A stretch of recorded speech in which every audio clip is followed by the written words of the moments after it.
Welcome to the Psychology Talk podcast. We are your hosts, Dr. Scott Hoye, clinical psychologist, and Kyle Miller, licensed counselor. Psychology Talk is a unique conversation about psychology around the globe. We speak with psychology experts to keep you informed about current issues and trends.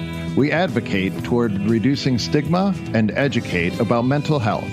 While you're listening, please take a moment to give us a review and subscribe on Apple Podcasts, Spreaker, or your favorite streaming service. It helps us to continue providing you with quality programming. And now, enjoy the episode. Today, my guest is Abigail Howard. Abigail is the CEO of Project Micah. Project Micah is a nonprofit organization that works to eradicate the sex trafficking industry by partnering with organizations that provide aftercare and relief to the sexually exploited. They strive to ensure that all victims are provided with proper treatment and the opportunity to find freedom, wholeness, and a new life. Abigail, welcome to the show. Yeah, I really appreciate that. Thank you for opening up this platform for me to come and speak. My name is Abigail Howard. I am 24 years old. And when I was 18, I went on a mission trip to Tijuana, Mexico, where I worked in a safe house for survivors of human sex trafficking. And I was a very new college student at that time. I had no clue what human trafficking was, or if it was just from the movie Taken. Like, this is really something that was prevalent in our society today. I traveled with 20 other students from all different universities from Rhode Island, and we worked in the safe house for a little over 2 weeks. And we just experienced so many different emotions and learned so many different stories about the survivors in that safe house. And I was very fortunate to not know their stories until the very end of the trip, so that we didn't look at them a certain way because of their past traumas and experiences. There was one survivor. Her name was Guadalupe. She was, I think, 4 years old at that time. Mm-hmm. And we bonded really well on that trip. There's this reward system, right, for all their survivors. And she saved up all her pesos to buy me a bracelet, which is really sweet. And it meant a lot for me. And then, the trip ended. I talked to the director of the whole organization, and she was like, yeah, we're fully funded privately, and we're a private organization, and we don't officiate with the government. And that's why all of these survivors were really thriving from their past traumas. So then I arrived home after this trip, and I was like, I can't just leave what I just saw and just push it aside and go about my own life, right? Because this is something that's actually happening that I saw and experienced working with these children, right? The youngest is around 4 years old. So I went on my computer and I was like, okay, like, how do you start a nonprofit? Like, what do I do? How can I do something? Because $20 isn't going to go far, but where does it even go to, right? So I was like, I can use my time and resources to start something. So I was like, there is a lack in finding legitimate safe houses around the world that actually offer the legitimate and trauma-informed care for survivors of sex trafficking. Right. So I was just like, what if I created an organization that vetted out all different safe houses and supported them financially so they could focus on the services and the aftercare for each of their survivors? So I ran into my parents' room. It was like 2 a.m. and I was like, hey, like, I have this idea. Can I start this nonprofit? And they're like, no, you're on like a mission trip high. Go back to sleep. Right? Parents calm me down. They're really excited, energetic daughter. So my personality, I took that and I was like, okay, I'm going to do this right here on the couch. So I was going, how to start this? What am I going to do? And then it came down to a name, right? A name of the organization. I was playing with my wrist the entire time I was on the couch. Mm-hmm. And I didn't notice I was playing with Guadalupe's bracelet that she bought me with her hard-earned money. And on the bracelet, it said Micah 8, which is actually a Bible verse. And it says, whatever you do, do justice, love kindness, and walk humbly with your God. So I took that verse and used it as the mission statement of the organization for us to be transparent as an organization, because there's so many out there that say they do a lot to end human trafficking, but it's hard to see what you're doing or where it's going, right? Yeah. Well, okay. So you were on mission. Which organization were you on mission for? I'm curious. So I was with this mission called Sojourn Ministries that takes all different college students and brings them on like different mission trips. Okay. Yeah. Okay. But Micah's not, or it's not part of an organization like that. It's its own beast, right? It's his own beast. Right. Yeah. Okay. From that bracelet. Okay. Okay. just curious. So you're 24. So and you've been around for a couple years as an organization. Yeah, and so that means you started this when you were 22. Yeah. Now, Abigail, that's like a lot of work, right? I mean, how do you keep it going? I know from your website, how many, on the website, at least there's like hundreds of people you've helped to get to safe houses, right? Correct. Yeah, because there's so many different safe houses that we're partnered with that have gone through our vetting process and are legitimate, and they're offering services and the care that I witnessed in Tijuana. So I wanted to make sure that all these donors are actually donating to legitimate safe houses. Okay. So do all the work to find it for the donors. And where are the safe houses located? Across the U.S. or the world, or where?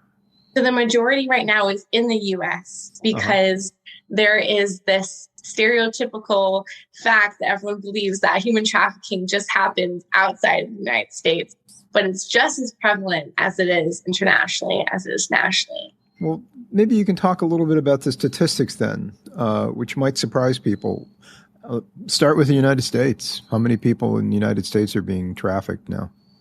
Millions, and especially through COVID has been a rise in numbers because of COVID has taken away the focus of human trafficking and has become the main focus of everyone's conversations and talks. So perpetrators and traffickers are able to fly under the radar a lot more in trafficking, especially online.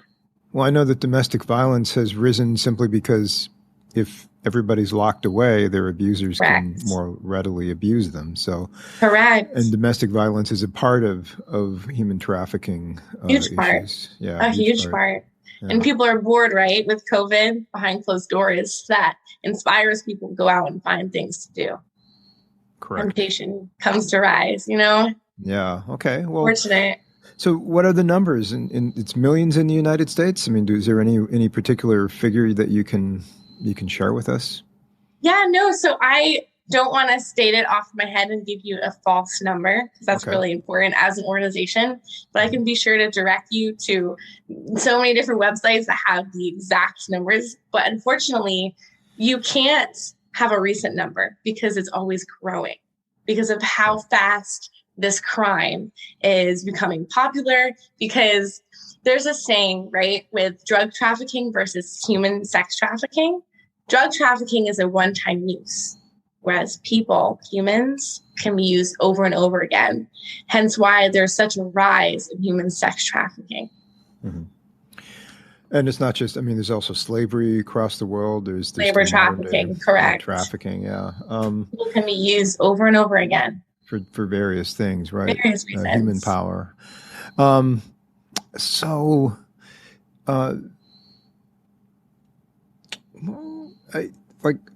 Particularly, how would a person get sucked into human trafficking? What are some of the signs that someone could become a victim?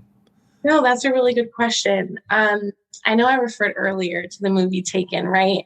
Where you see this girl goes on a trip, this attractive man finds her, lures her into this party, and then she's taken and she's trafficked.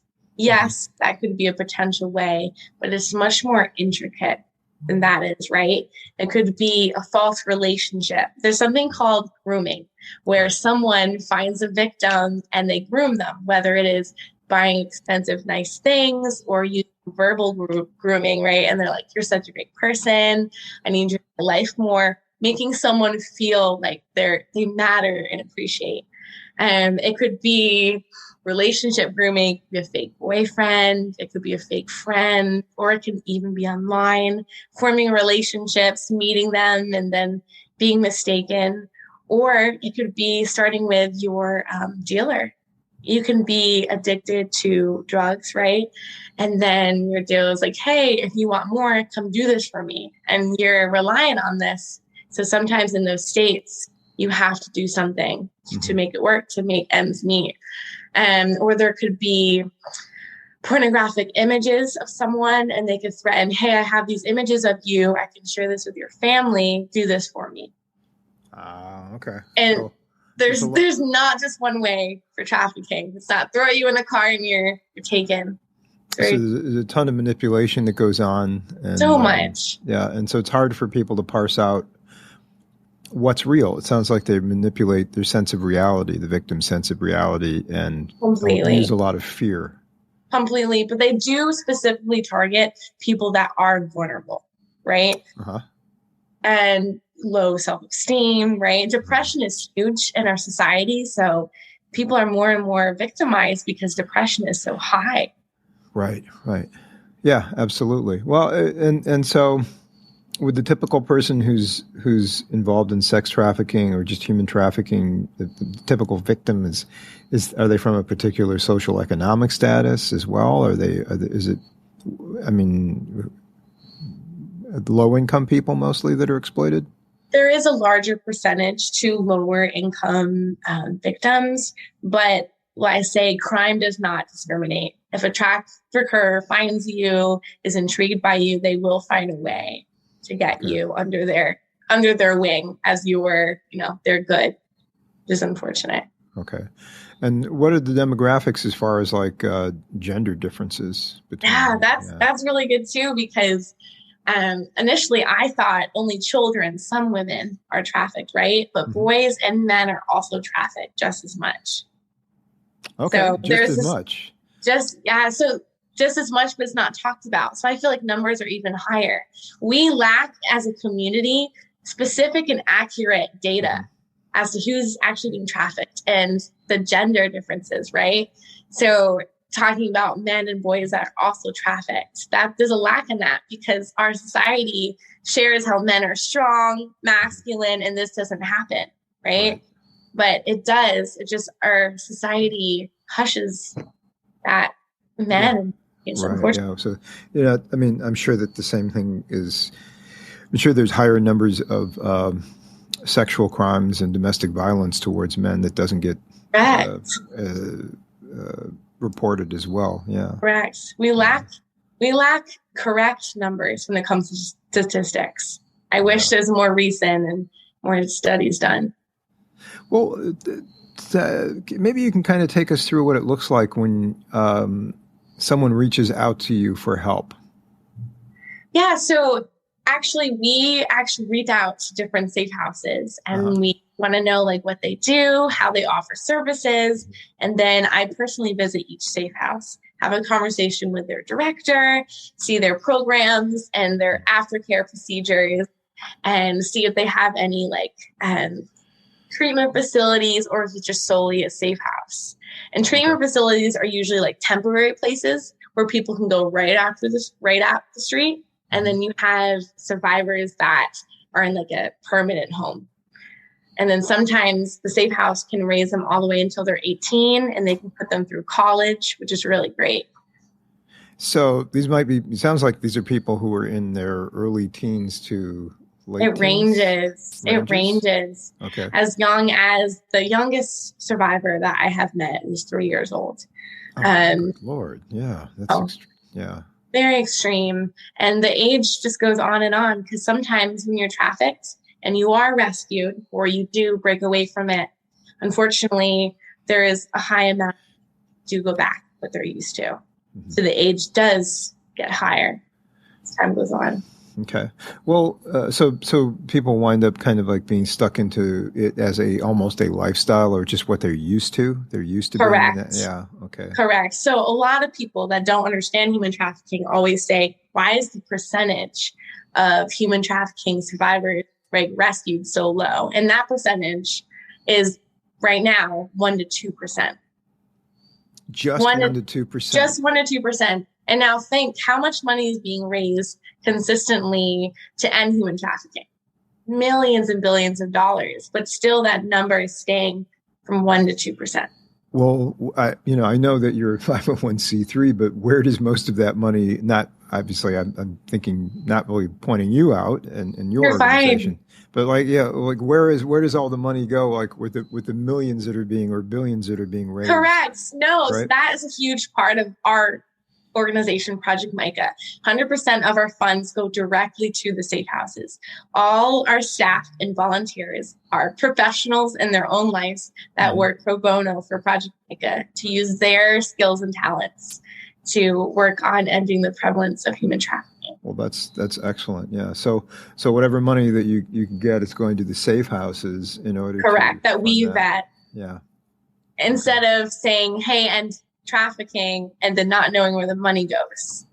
Well, that's one of the things, I believe in charity, but I also know, having worked for 501c3s in various capacities, I know I wasn't getting the money, but I knew a few people who were wearing nice suits and shoes and had nice cars. And you definitely noticed. Yes. I think there's a whole lot that goes into, people don't understand nonprofit doesn't mean poor necessarily. No. Unless you're a volunteer or you're the heavy lifter that maybe gets $40,000 a year or $20,000 if you're lucky.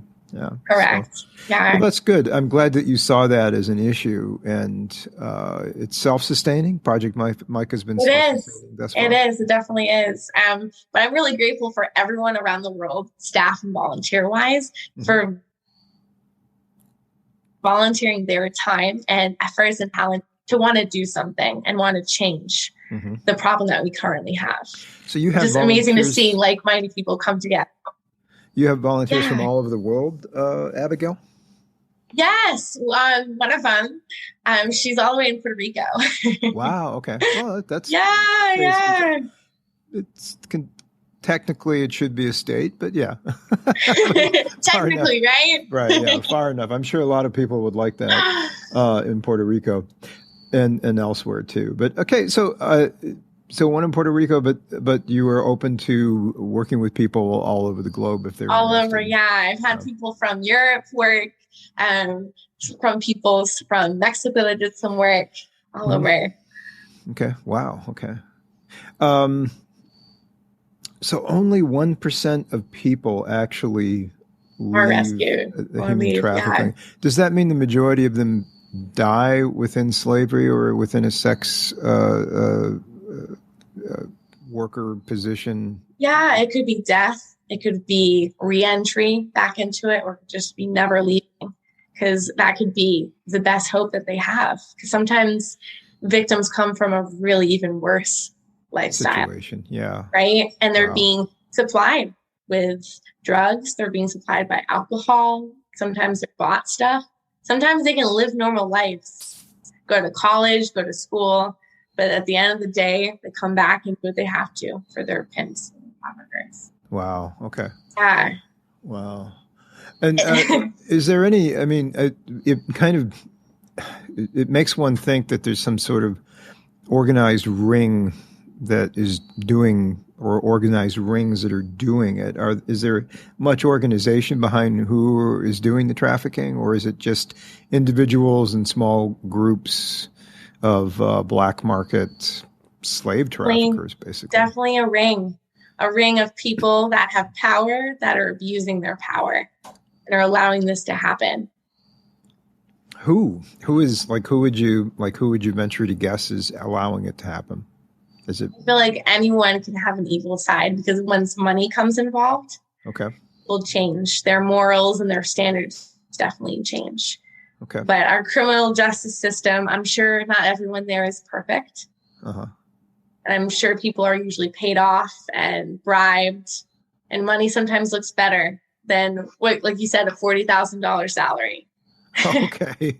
All right. Okay. So, all right. It's a humanity problem as well, standing up for what's right. Correct. Yeah. Well, I think a lot of people are really surprised to find out that this is a consistently problem in the 21st century. I think a lot of people are very naive as to how it rears its head, so to speak. Yeah. It's constantly growing. Yeah. Let me see here. So you've been at this. Are you still in college? Have you finished college? So I finished college, my bachelor's in criminal justice, and I was so inspired. I moved on to my master's. So currently I'm finishing my thesis. Okay. And it's on the lack of accessibility to human sex trafficking resources. Okay. And what do you plan to do after you get your thesis done and you graduate? On to the PhD. PhD, okay. Yes, and I want to be the one that creates the research and the statistics that we are lacking as a society. Okay, wow, that's really awesome that you're doing that. Do you plan to look at stats from around the globe, or just within the States, or? I think we lack specific stats in the United States. I think our focus is more international, an international problem, whereas it's happening right here in the heart of America. Mm-hmm. Yeah. Okay. It's an international problem, but it's global. It's not just here. Correct. And it's definitely swept under the rug in America. Yep. Well, I did notice on your website that you had a theatrical presentation that was ongoing up until, I guess, COVID, right? Yes, right before COVID.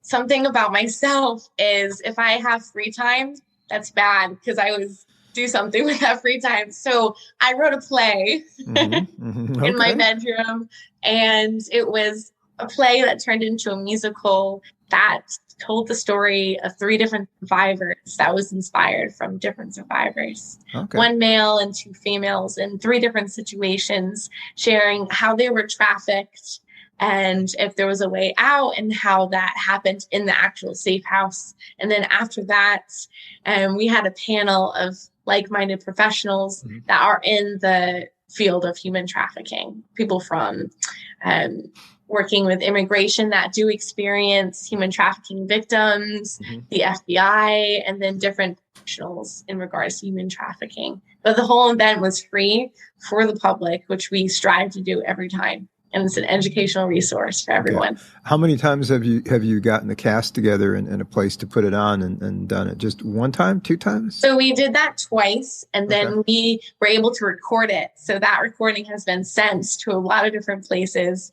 And then from there, since COVID hit, I didn't want that to end there. So the team and I got together and we wrote a script on another survivor story, and now a podcast just released March 1st. Oh, awesome. Yeah. So you can find it on our YouTube channel. Okay. Well, make sure you I will share it. Yeah. Okay. Well, what's up next for Project Micah? Always welcoming like-minded people that want to use their voice, right, to end human trafficking. And we're always welcome for people in all walks of life to become involved. But if you're a safe house, definitely reach out to us, and we'd love to connect with you. Do you have many behavioral health or mental health workers who reach out to you, like social workers, counselors, psychologists? Definitely. And then we connect them to different safe houses, how they can use their services for survivors. Okay. Yeah. Are the safe houses above ground? Do people know about them? No, they're hidden. They're hidden. Okay. They know about the organization, just not the safe house. Oh, okay. Because you don't want anybody going there and correct. Because if the trafficker knows, they will make sure to get all the victims out of the safe house. Right. Okay. Okay. So usually it's hidden in plain sight. You would never know where it is. That's okay. So they probably look like halfway houses to people in the neighborhoods they're at, or they just... No, they blend in really well. Really? Okay. You would never know. In my mind, it would be like a halfway house or a little bit standing out in the neighborhood or wherever. Yeah. I mean, a lot of halfway houses, I think they do put a sign out, or that you do. They tell the neighbors who they are. But Yeah, could just look at like any house that where maybe a bunch of people are renting rooms. Yeah. No, so like it's much better to that, much safer. Okay. Well, do you have any messages for people out in the audience who might be thinking about contacting you for help? So if you don't know who to run to or don't know who to trust, I always say start with smaller organizations and reach out to people that definitely express their mission and are transparent in what they do. Because you want to be trusting who you work with, because your life is so very important. But if you are not on the side of human trafficking and are stuck in that right now, if you want to use your voice and assist, you can start something by just advocating and sharing articles so that people can become aware on what human trafficking actually is. Okay. Excellent. Okay. Any other things you might want to raise your voice about while we're here? I'm still here really appreciative that you wanted.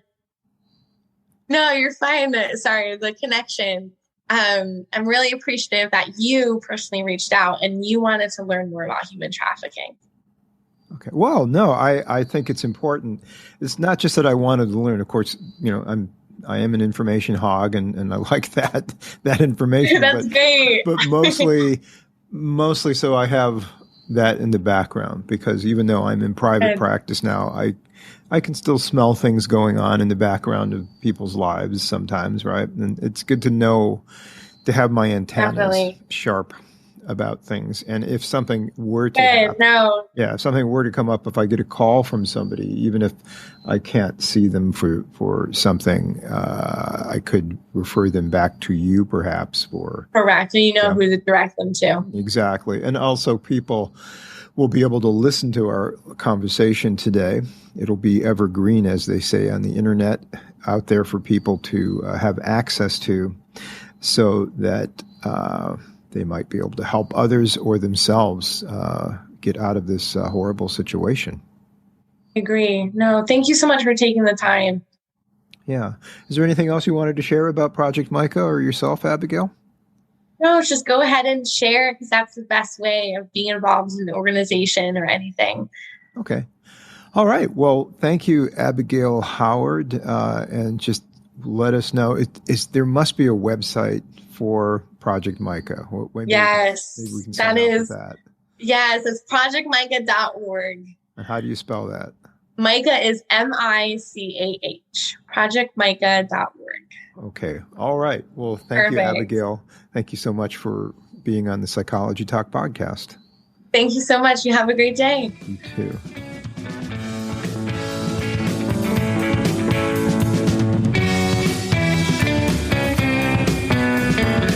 Thank you for listening to the Psychology Talk podcast. This podcast is intended for informative and entertainment purposes only. If you need a mental health professional, please seek one out. All material, copyright, the Psychology Talk podcast. Music is provided by the oddly Italianate named band Serenati? Ciao.